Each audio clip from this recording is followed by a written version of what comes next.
और ऐसी सेवा की। नारायण, सेवा में बहुत सामर्थ्य है। मैं कई बार इस पर बहुत जोर देता हूं। सेवा जैसा सद्गुण कोई दुनिया में दूसरा है ही नहीं। सेवा में वह सामर्थ्य है कि सेव्य को सेवक बना देता है, सेव्य को सेवक बना देता है। हमारे महाराज जी, वो महात्मा भी रोते हैं बैठ करके। हमारे महाराज जी उनको गुरु जी कह के पुकारते थे, गुरु जी को बुलाओ। ये सेवा का ही तो गुण था। और सेव्य की तो क्या विशेषता है, अलग विशेषता है। इन्होंने महाराज ऐसी सेवा की, तेजीयान समतोषयत, इस पर भी ध्यान देने लायक है। ये हमारे जो करदम महात्मा थे बड़े तेज स्वभाव के थे, इतने तेज थे क्योंकि अकेले रहे थे। जो अकेले रहने की जिसकी आदत पड़ जाती न, उसको फिर खटपट पसंद नहीं होती है। ये भी जीने का अभ्यास है, शरीर को जैसे डाल लो। तो ये अकेले रहे थे बाबा जी। अब पत्नी जी आ गई तो यदि पानी भर करके बाल्टी में लाएं और बाल्टी का काना गिरे और आवाज हो तो डांट पड़ती थी। चलना आना आए तो कहते थे धमाधम चलती हो, सुनाई दिखाई नहीं पड़ता, डांट खूब पड़ती थी। किंतु तेजी आन समतोषयत, कभी मुड़ करके जवाब नहीं दिया। क्या जीवन रहा इस देवी का। महात्मा प्रसन्न हो गए। तुष्टो हम आद्य तव मानवी मानदाया, आज हम तुम्हारे ऊपर बड़े प्रसन्न हैं। तुम्हारी सेवा से, तुम्हारे प्रेम से, शुश्रूषया परमया परयाच भक्त्या, तुम्हारे प्रेम से, तुम्हारी सेवा से, तुमने ऐसी हमारी सेवा की जो बर मांगना चाहो सो बर मांग लो। इस देवी ने कहा बर से क्या बर मांगा जाए। वैसे महाराज मांगना भी एक कला है, ये सबको नहीं आती। मांगना एक कला है। हमारे महाराज जी ने सुनाया कि एक जगह की घटना, कोई अगर वो आकर के सज्जन को देता था ना 1000 रुपया, तो कहते थे 1000 की जरूरत नहीं है, हमको 100 चाहिए, 99 तुम ले जाओ, 100 ही चाहिए। तो देने वाला सोचता था वाह वाह कैसे उदार हैं, देखो हमको 900 वापस कर दिए, फिर दोबारा फिर देगा वो। तो मांगना भी सबको नहीं आता है, मांगना भी एक कला है। और महाराज वो कलाकार जो जानता है उस कला को प्रयोग कर लेता है। भक्तमाल में एक बड़ा रसीला चरित्र है। एक ब्राह्मण देवता ने, पति पत्नी ने आराधना किया, उनका बेटा भी था, बड़े पढ़े लिखे थे, विद्वान थे। इष्ट देवता प्रकट हुए तो ऐसे क्रम से खड़े थे, पहले मैया खड़ी थी, फिर बाप खड़े थे, फिर बेटा खड़ा था। तो इष्ट देवता ने कहा कि एक ही वर मांग सकते हो तुम, दोनों तीनों एक एक वर मांग सकते हो, दूसरा वर नहीं मिलेगा। तो पहले माता जी का नंबर था। माता जी सोची एक ही मांग सकती हूँ, क्या मांगूं क्या मांगूं। तो बहुत देर तक सोचती रही, फिर सोचा कि जवानी मांग लूं। तो हाथ जोड़कर बोली इष्ट देवता मुझे 16 साल की बना दो। इष्ट देवता ने कहा तथास्तु, 16 साल की बन गई। पति देवता को बहुत गुस्सा आई कि बूढ़े को छोड़कर ये जवान बन गई। तो जब उनका नंबर आया तो बोले तुमको क्या चाहिए। बोले महाराज ये इसने बेईमानी की मेरे साथ, इसको दंड दो, इसको कुतिया बना दो। अब नाराज में तो ऐसे ही होता है। अब वो कुतिया बन गई। अब बेटे ने सोचा कि मेरी मां तो गई, अब मां चली गई, क्या करूं। उसका नंबर था, हाथ जोड़कर कहा हे इष्ट देवता ये मेरी मां जैसी थी वैसी ही बना दो। तो तीनों को वर मिल गया, किंतु हाथ क्या लगा, हाथ कुछ नहीं लगा। तपस्या बेकार, साधना बेकार, मांगना आया ही नहीं। और महाराज एक वृद्धा थी, वो गुरुजनों की सेवा करती थी, अंधी थी, नेत्र नहीं थे, बेचारी बड़ी गरीब, घर भी नहीं, बेटे का विवाह हो गया था, उससे संतान नहीं। उसने तप किया और इष्ट देवता ने भी उसको यही कहा कि तुमको एक ही वर मिलेगा। विचार करने लगी, यदि नेत्र मांगती हूँ तो घर नहीं है, पोता नहीं है, किसका मुख देखूंगी, किस लिए आंखें मांगूं। फिर सोचा घर मांग लूं, तो घर मांगने के बाद घर का उत्तराधिकारी पोता नहीं है तो क्या करे, पोता मांग लूं तो खाने का ठिकाना नहीं है। तो बड़ी कुशल थी, हाथ जोड़ करके बोली, हे इष्ट देवता आप ऐसी कृपा करो, अपने घर में अपने पोते को सोने के कटोरे में दूध पीता हुआ देखूं, अपने घर में अपने पोते को सोने के कटोरे में दूध पीता हुआ देखूं। सब मांग लिया, बर एक था किंतु मिल सब गया। अब बजा विचार की घर मांग लिया, पोता मांग लिया, और महाराज कोई अरे गहरे नत्थु खैरे का बेटा पोता थोड़ी सोने कटोरे में दूध पिएगा। सोना कटोरा तो वो रखेगा जिसके घर में खूब सोना होगा। तो धन भी मांग लिया और देखे तो आंख भी मांग ली। तो मांगने का तरीका होता है जी। हमारे महाराज जी ने सुना है, आप लोगों ने सुना होगा कई बार। एक राजा प्रदेश गया था तो अपनी पत्नियों से कहा पत्र में क्या क्या चाहिए तुमको, तो सबने लिख लिख के भेज दिया, एक ने एक ही भेजा। तो सबको देने के बाद वो सीधे निकलकर अपनी पत्नी के पास गया जिसके पास एक लिखा था। क्या चाहिए, तो बोले जो चाहिए सो आप मिल गए। अब राजा मिल गया तो याद रखो सब संपत्ति मिल गई कि नहीं मिल गई। और उन बाबरियों ने जिन्होंने केवल संपत्ति मांगी थी, सीसा कंघा मांगा था, धोती मांगी, तो वो बेचारी उसी में अटक के रह गई। तो मांगना भी कला है, इसलिए दीनस तदीस भवनम सदृशम विचक्ष, इसके कई अर्थ हैं। आप मुझे गृहिणी बनने का अवसर दो, अथवा आप मेरे बर हो, अब बर से क्या बर मांगा जाए। महात्मा प्रसन्न होकर एक कामक विमान बनाते हैं संकल्प से, जिसमें सारी सुख सुविधाएं हैं, उसमें विराजमान होते हैं। ये भी दिव्य स्नान करके तरुण अरुण वारिज नयन बन करके विराजती हैं, और ये सब जगह इनको घुमाते हैं। कभी नंदन बन, कभी सुरसदन, कभी वैश्रम्भक बन।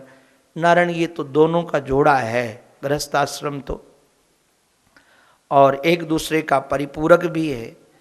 उन्होंने कहा कि जो जो हमने आज तक साधना की है, आराधना की है, उसके फल पर तुम्हारा भी अधिकार है, क्योंकि तुमने सेवा की है। और सच में एक साधक की सेवा में जो संलग्न होता है, एक आराधक की सेवा में संलग्न होता है, तो जो आराधक को फल मिलता है तो उसके सेवक को भी उसका फल मिलता ही मिलता है। ऐसे नहीं कि केवल उसी को मिलेगा, सेवक को भी फल मिलता है। अरे महाराज मैंने तो एक जगह पढ़ा कि काशीवास का बड़ी महिमा है, शिव पुराण पढ़ रहा था, काशीवास की बड़ी महिमा। काशीवास हो जाए तो बाद में एक जगह लिखा पढ़ा कि काशीवास स्वयं न कर सको तो किसी को वहाँ वास करा दो, अर्थात उसके रहने का मकान दे दो, उसको खाने की व्यवस्था दे दो, तो जो उसके काशी वास करने का फल मिलेगा वो तुमको मिल जाएगा। इसलिए हमारे पूज्य श्री डोंगरे जी महाराज ने, बड़े विलक्षण महापुरुष थे पूज्य डोंगरे जी महाराज ने, ब्रजवासियों को, कई लोगों को बड़े दिव्य दिव्य मकान बना के दिए, यहाँ लगा के रखते थे। वो मथुरा के एक चतुर्वेदी जी थे, उनको भी मकान दिया। मैं उनके घर जाता था, और महाराज मथुरा अपने गोवर्धन में भी कई ब्रजवासियों को मकान बना के दिए। तो मानना यही था कि भले अगर हम ब्रजवास नहीं कर रहे हैं तो ब्रजवास यदि किसी को हमने करा दिया तो हमको भी ब्रजवास का फल मिल गया। आप ब्रजवास नहीं कर पाए तो ब्रजवास का फल मिल गया। ऐसे जो साधना कर रहा है उस साधना के यदि आप सहयोगी हो गए, तन से, मन से, धन से, विचारों से आप कैसे भी सहयोगी बने हो, तो साधना के फलीभूत में आपको भी फल मिलने वाला है ही है। इस देवी को भी फल मिला है, सब जगह विचरण कराया। बाद में 9 भागों में विभक्त होकर के संसार के चरमोत्कृष्ट सुख का रस स्वादन इस देवी को कराया है। ऐसा संसार का भौतिक सुख कोई नहीं था जिस सुख को इन्होंने दिया न हो। शब्द का, स्पर्श का, रूप का, रस का, गंध का, ये सारे सुख इनको दिए हैं, परिपूर्ण किया। बाद में 9 बेटियां महाराज इनसे उत्पन्न हुई हैं। ये जाने लगे कि संतान उत्पन्न हो गई, हमारा प्रण यही था कि संतानोत्पत्ति के बाद चले जाएंगे, तो माँ ने कहा कि ये बेटियां तो दूसरों का धन है, हमको कोई संबल दे करके जाओ। इन दोनों दंपत्ति ने आराधना की। उस आराधना के फलस्वरूप साक्षात भगवान गर्भ में आए हैं नारायण। ब्रह्मा जी आए, ब्रह्मा जी के साथ मानस पुत्र उनके आए। अब ये इनकी 9 बेटियां हैं और 9 उनके मानस पुत्र आए। तो ये जो आए पुत्र हैं उनके साथ ऋषि जो 9 आए थे उनके साथ इनका विवाह करा दिया बेटियों का। बेटियां विवाह करके चली गईं। अब सही समय पर महाराज साक्षात भगवान प्रकट हुए हैं कपिल बन करके। बोलो कपिल भगवान की। और इन्होंने महाराज अपने पिता को सन्यासी बना दिया। बहुत रसीले वाक्य हैं, तैयारी तो थी ही। देखो भाई, गुरुदेव महावाक्य बोले और हमको बोध हो जाए, तो यदि हमारे अंतःकरण की तैयारी होगी तभी तो होगा, नहीं हो सकेगा। तो इनकी भी सन्यास की तैयारी पहले से थी। ऐसे नहीं कि पहले से तैयारी नहीं थी, तैयार तो पहले से बैठे थे कि घर छोड़ना है। घर में फंसने के लिए नहीं आए हैं, इससे निकलने के लिए आए हैं। ये संकल्प था और उस संकल्प की सहयोगिनी देवती मैया भी थी। ऐसा नहीं कि नहीं थी वो। महाराज अगर वो सहयोगिनी न होती तो ये इतने उन्मुक्त होकर निकल नहीं पाते। वो सहयोगिनी थी इनकी। पुत्र ने महाराज भगवान कपिल ने कहा कि गच्छ कामम मया पृष्ठो मयि संन्यस्त कर्मणा, मेरे में सारे कर्मों का संन्यास करके जित्वा सुदुर्जयम मृत्युम अमृतत्वाय माम भज। ये भगवान का उपदेश है पिता के लिए। आप ये जो मृत्यु बड़ी महाराज इस पर विजय प्राप्त करना बड़ा कठिन है, जाओ इसको विजय प्राप्त करो। कैसे होगा? बोले अमृतत्वाय माम भज, अमृत स्वरूप जो मैं हूं मेरा ही भजन करो। आप कौन हैं? कपिल के रूप में आपका चिंतन करें कि आप पुत्र के रूप में आपका चिंतन करें? बोले नहीं, ममात्मानम स्वयं ज्योति ही सर्वभूत गुहाशयम, ममात्मानम स्वयं ज्योति ही, जो स्वयं ज्योति है सबकी जो आत्मा है, और सर्वभूत गुहाशयम, सर्वभूतों के गुहा में जो विराजमान है उनको अपनी आत्मा के रूप में देख करके। भाई अपनी आत्मा के अतिरिक्त आप अन्यथा मत लीजिएगा। अगर हम बोल देंगे तो थोड़ा घबराना मत, अब क्या करें, संस्कार हैं। अपनी आत्मा के अतिरिक्त जो भी दिखता है कि तो हमारी कल्पना है अथवा नारायण वो माया का ही प्रपंच है, इसके अतिरिक्त तो कुछ भी नहीं हो सकता। कई बार हमारी पाली हुई कल्पना भी सतोगुणी होती है। ऐसे नहीं कि कल्पना केवल सतोगुणी न हो। जिन कल्पना को हम पालते हैं कई बार वही कल्पना हमारे सामने साकार हो जाती है और हमको लगता है कि कुछ हो गया है। वो कल्पना ही है हमारी जो साकार हुई है।